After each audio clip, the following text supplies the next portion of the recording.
ಮುಂಚಿತವಾಗಿ ಪ್ಲ್ಯಾನ್ ಆಗಿತ್ತು ಮೀಟಿಂಗ್ ಅಂತ, ಅದಕ್ಕೆ ಅಂತ ತೆರಳ್ತಾ ಇದ್ರು. ವಿಮಾನ ದುರಂತದಲ್ಲಿ ಅಜಿತ್ ಪವಾರ್ ದುರ್ಮರಣ. ಬಾರಾಮತಿ ಆಸ್ಪತ್ರೆಯತ್ತ ಅಜಿತ್ ಪವಾರ್ ಕುಟುಂಬಸ್ಥರು ಆಗಮಿಸ್ತಾರೆ.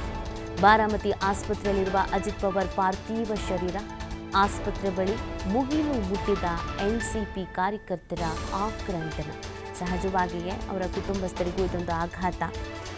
ಯಾಕಂದರೆ ಹತ್ತಿರದಿಂದ ನೋಡ್ಕೊಂಡು ಬಂದಿರ್ತಾರೆ ಅವರ ರಾಜಕೀಯ ಚಲನ ಓಡಾಟ.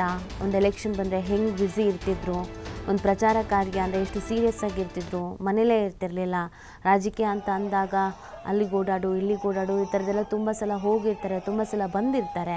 ಆದರೆ ಇವತ್ತು ಹೋದವರು ಹೀಗೆ ಬಂದಿದ್ದಿದೆಯಲ್ಲ, ಅದು ಅರಗಿಸ್ಕೊಳ್ಳೋಕ್ಕಾಗ್ತಾಯಿಲ್ಲ. ಇನ್ನೊಂದು ಕಡೆಯಲ್ಲಿ ಕಾರ್ಯಕರ್ತರ ಕಣ್ಣೀರು, ಕಾರ್ಯಕರ್ತರ ಕೂಗು, ನರಳಾಟ, ಗೋಳಾಟ ಆಸ್ಪತ್ರೆ ಬಳಿ ಜಮಾಯಿಸಿರೋದನ್ನು ನೀವು ನೋಡ್ತಾ ಇರ್ಬೋದು.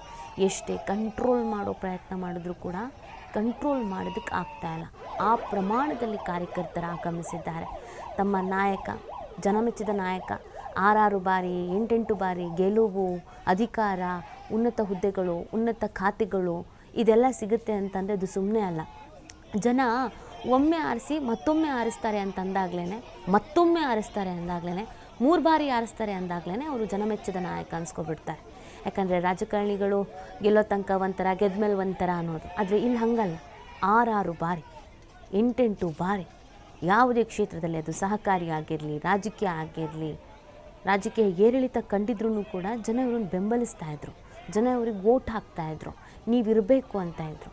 ಅಂಥ ವ್ಯಕ್ತಿತ್ವವನ್ನು ಕಳ್ಕೊಂಡಿರೋದನ್ನು ಕಾರ್ಯಕರ್ತರು ಹೆಂಗೆ ಒಪ್ಕೊಳ್ತಾರೆ, ಹೆಂಗೆ ಸ್ವೀಕರಿಸ್ತಾರೆ? ನಾಳೆಯಿಂದ ಇಲ್ಲ ನಮ್ಮ ನಾಯಕ ಅನ್ನೋದನ್ನು ಹೆಂಗೆ ಸ್ವೀಕರಿಸ್ತಾರೆ ಹೇಳಿ?